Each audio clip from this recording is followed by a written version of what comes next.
Hello dear students, how are you? Hope you are doing good. Last topic में हमने discuss किया था dot product of two vectors. तो आज हम डॉट प्रोडक्ट की हेल्प से वर्क डन को डिफाइन करेंगे कि अगर एक फोर्स एक बॉडी को मूव कर रही है तो वो फोर्स कितना वर्क कर रही है। So this is the body जिसके ऊपर एक फोर्स एक्ट कर रही है। दिस फोर्स इज F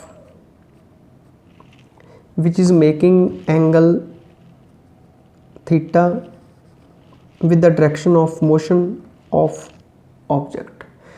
तो अगर हम सपोज करें कि ये बॉडी इस फोर्स से मूव करके इस पोजीशन तक पहुंच जाती है और इसका डिस्प्लेसमेंट होता है d, तो वर्क को हम डिफाइन करते हैं कि जो फोर्स का कंपोनेंट होगा इस डायरेक्शन की तरफ, जिस डायरेक्शन में बॉडी मूव कर रही है, तो वो कंपोनेंट होगा F cos थीटा। तो एक्चुअली F cos थीटा इसको मूव करवा रहा है, ठीक है। So work done is defined as product of component of the force in the direction of displacement and magnitude of displacement. एक बार फिर देखो कि वर्क डन किसके इक्वल होगा, component of the force in the direction of displacement, कि this is the direction of displacement and magnitude of displacement. तो इसको हम ऐसे भी लिख सकते हैं F into D cos theta. और लास्ट टॉपिक में हमने किया था कि A डॉट बी किसके इक्वल होता है, A dot B is A B cos theta dot product की डेफिनेशन से। तो इसको हम लिख सकते हैं F vector dot D vector, ठीक है। तो वर्क डन को हम कैसे डिफाइन करेंगे। So work done by the force is equal to product of component of force F cos theta in the direction of displacement and magnitude of displacement. Clear. अब देखो ये सिचुएशन भी हो सकती है कि बॉडी के ऊपर फोर्स लग रहा है और बॉडी मूव नहीं कर रही, जैसे कि हम दीवार के ऊपर फोर्स लगाते हैं। अगर डिस्प्लेसमेंट ज़ीरो है, फोर्स लग रही है, तो वर्क डन कितना होगा, ज़ीरो। सो वर्क इसके ऊपर भी डिपेंड करता है कि एंगल कितना है फोर्स और डिस्प्लेसमेंट में, क्योंकि जैसे जैसे cos थीटा की वैल्यू वेरी करेगी। अगर सपोज करो कि फोर्स परपेंडिकुलर लग रहा है 90 डिग्री के एंगल पर और बॉडी इस डायरेक्शन में मूव कर रही है, तो cos 90 ज़ीरो हो जाएगा, ठीक है। और अगर फोर्स इस डायरेक्शन में लग रहा है, ऑपोजिट डायरेक्शन में लग रहा है कि एंगल थीटा ग्रेटर देन 90 है, तो थीटा की वैल्यू के अकॉर्डिंग cos थीटा की वैल्यू चेंज करेगी। तो cos थीटा की वैल्यू तो नेगेटिव भी हो सकती है if angle is greater than 90 and between 180। So work done negative होगा, ठीक है। तो डिफरेंट सिचुएशंस आर देयर कि work done is positive, negative और ज़ीरो, ठीक है। सो वर्क डन में भी पॉजिटिव, नेगेटिव और zero, it depends upon angle between F and D। तो F एंड D में जो एंगल है उसके ऊपर डिपेंड करेगा, और इसके ऊपर भी डिपेंड करेगा कि फोर्स से बॉडी मूव कर रही है कि नहीं, ठीक है। तो सबसे पहले हम डिस्कस करते हैं examples of zero work. Number 1 कि कब वर्क डन ज़ीरो होगा। तो जैसे फोर्स लग रहा है दीवार के ऊपर, हम वॉल के ऊपर फोर्स लगा रहे हैं, या किसी ऐसी हैवी बॉडी पर फोर्स लगा रहे हैं कि बॉडी उस फोर्स से मूव नहीं कर रही, तो वर्क डन ज़ीरो होगा। If displacement is zero, for example force is applied on wall, so work done किसके इक्वल हो जाएगा, F cos theta multiplied by D। Now D is equal to zero, so work done is equal to zero. Clear. Second case, एक और example हम करते हैं कि जब फोर्स और डिस्प्लेसमेंट में एंगल 90 डिग्री होगा, ठीक है। बहुत इंपॉर्टेंट एग्जांपल है ये, बहुत बार क्वेश्चन पूछा जाता है कि एक कुली है, वो एक हैवी लोड को अपने हेड के ऊपर लेकर चल रहा है, ठीक है। सो जो वो हैवी लोड है, जो उसका वेट है, वो तो डाउनवर्ड एक्ट कर रहा है, और जो कुली है वो फॉरवर्ड मूव कर रहा है। So work done in carrying the weight, क्योंकि एंगल 90 डिग्री हो गया ना, वेट जो फोर्स है वो डाउनवर्ड है और जो वो मोशन है उसका वो हॉरिजेंटल है, ठीक है। तो ये डिस्प्लेसमेंट की डायरेक्शन हो गई। So weight is equal to force. So work done in carrying the weight, W किसके इक्वल होगा, जो F है multiplied by cos 90 multiplied by D, ठीक है। Cos 90 is 0, so work done is 0। Clear. अब हम करते हैं examples of positive work. So work done positive कब होगा, जब एंगल जो है थीटा लेस देन 90 डिग्री होगा, when theta is less than 90 degree, जब कॉस थीटा की वैल्यू 0 और 90 के बीच में पॉजिटिव होगी। जब भी फोर्स लगेगा किसी बॉडी के ऊपर इस तरह, या फोर्स डिस्प्लेसमेंट की डायरेक्शन में ही हो या एंगल 90 डिग्री से लेस हो, तो कॉस थीटा की वैल्यू पॉजिटिव होती है, ठीक है। When a body is dropped from the height, work done by gravitational force is positive, कि अगर हम एक बॉडी को ड्रॉप करें किसी हाइट से तो उसका वेट जो है डाउनवर्ड एक्ट कर रहा है mg विच इज़ फोर्स, तो वो मूव किस डायरेक्शन में कर रही है, वो भी डाउनवर्ड कर रही है, डिस्प्लेसमेंट की डायरेक्शन भी सेम है, ठीक है। तो जो ग्रेविटेशनल फोर्स है उसको नीचे की तरफ अट्रैक्ट कर रहा है। So work done is equal to F cos 0, angle 0 हो गया ना यहाँ पे, मल्टीप्लाइड बाय डी, तो work done is equal to F into D which is a positive, because cos 0 is equal to 1, ठीक है। सो देखो second example, work done by the engine of the car in moving the car in forward direction, कि car को move करवा रहा है, कौन move करवा रहा है, कौन फोर्स लगा रहा है, कार का इंजन फोर्स लगा रहा है।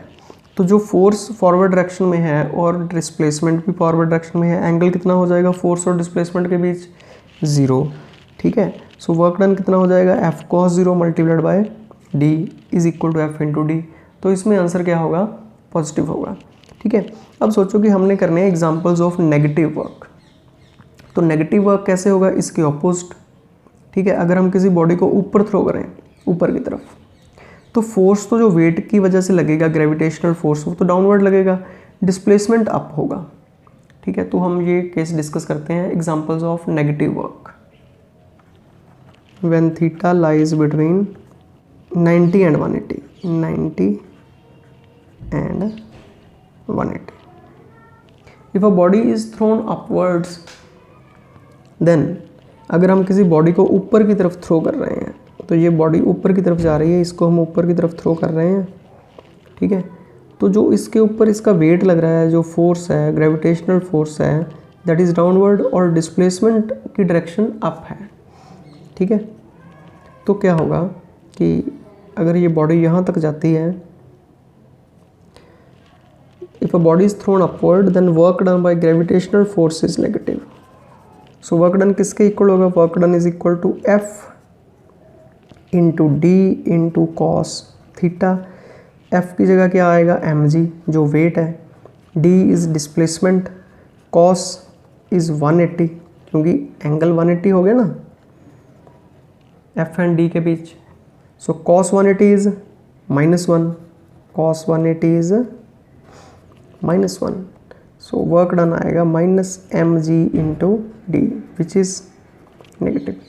और अगर इसी केस में हम अप्लाइड, क्योंकि अगर बॉडी ऊपर की तरफ जाएगी कोई तो फोर्स अप्लाई करेंगे ना हम, अगर अप्लाइड फोर्स का वर्क डन देखें तो अप्लाइड फोर्स ऊपर की तरफ होगा, तो उसका वर्क डन पॉजिटिव होगा। तो यहाँ पर यही हमने देखना है कि किस फोर्स का वर्क डन कैलकुलेट कर रहे हैं, ठीक है ना।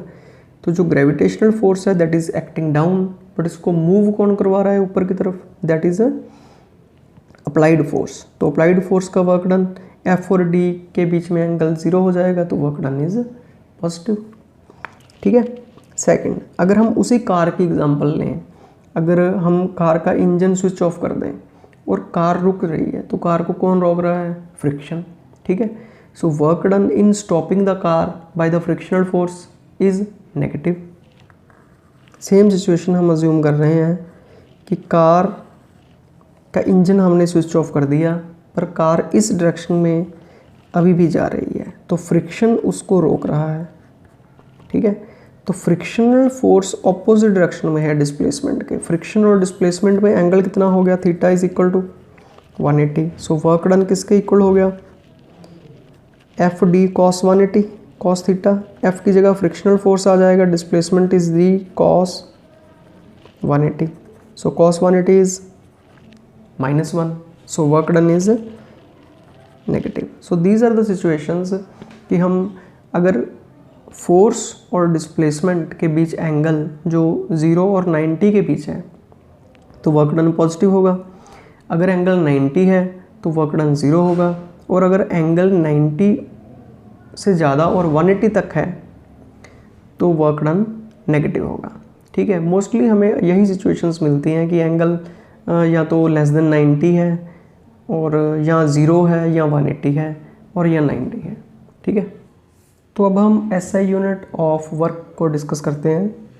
तो work done is equal to FD cos theta. इसमें cos थीटा जो है इट इज़ डिमेंशनलेस, तो इसके कोई यूनिट नहीं है. तो हमने यूनिट सब्स्टिट्यूट करने हैं फोर्स के और डिस्प्लेसमेंट के. तो फॉर सिंप्लिसिटी हम theta is equal to 0 assume कर लेते हैं. Theta is equal to 0 degree. So cos 0 1 बन जाएगा. तो वर्क डन किसके इक्वल हो जाएगा? Force into displacement. ठीक है, अब हम अगर SI यूनिट में फोर्स की बात करें तो फोर्स के यूनिट होते हैं न्यूटन और डिस्टेंस के यूनिट होते हैं मीटर. तो न्यूटन को अगर मीटर से हम मल्टीप्लाई करें तो वर्क डन के यूनिट बनते हैं joule. And if we take 1 newton into 1 metre that is 1 joule. So 1 joule is the work done when a force of 1 Newton moves a body by 1 meter in the direction of force. कि अगर किसी body पर 1 Newton की force लग रही है और वो उसको फोर्स की डायरेक्शन में ही 1 मीटर मूव करवा रही है तो वर्क डन कितना होगा? That is 1 joule. So this is 1 joule which is equal to 1 Newton into 1 meter. ठीक है, तो अब हम CGS यूनिट ऑफ वर्क की बात करते हैं. Similarly work done is equal to FD cos theta.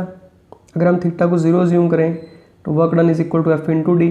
तो CGS सिस्टम में फोर्स का जो यूनिट होता है डाइन. अगर हम अज्यूम करें कि फोर्स लग रही है 1 डाइन की और वो बॉडी को मूव करवा रही है by 1 centimetre in the direction of force, then work done is said to be 1 erg. तो 1 अर्क को हम डिफाइन कर सकते हैं. 1 erg is the work done when a force of 1 dyne moves a body by 1 centimetre in the direction of force. ठीक है, तो अब हम देखते हैं कि 1 जाउल और 1 अर्क में क्या रिलेशनशिप है. Relation between joule and erg very simple. So 1 joule is equal to 1 newton multiplied by 1 metre.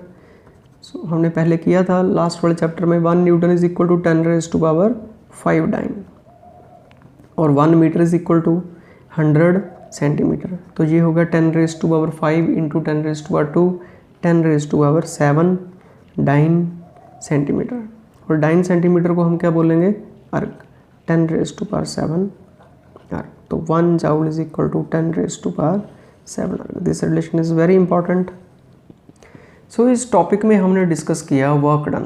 तो वर्क डन यहाँ पे हमने एक बात को समझना है कि work done by the constant force, कि फोर्स चेंज नहीं कर रही, कि जो फोर्स एक्ट कर रही है ग्रेविटी से एक्ट कर रही है या फ्रिक्शन से एक्ट कर रही है, किसी भी सिचुएशन में फोर्स जो है वो कांस्टेंट है. ठीक है, नेक्स्ट टॉपिक में हम डिस्कस करेंगे work done by variable force, कि अगर फोर्स वेरी करे तो हम कैसे उसका वर्क डन कैलकुलेट करते हैं.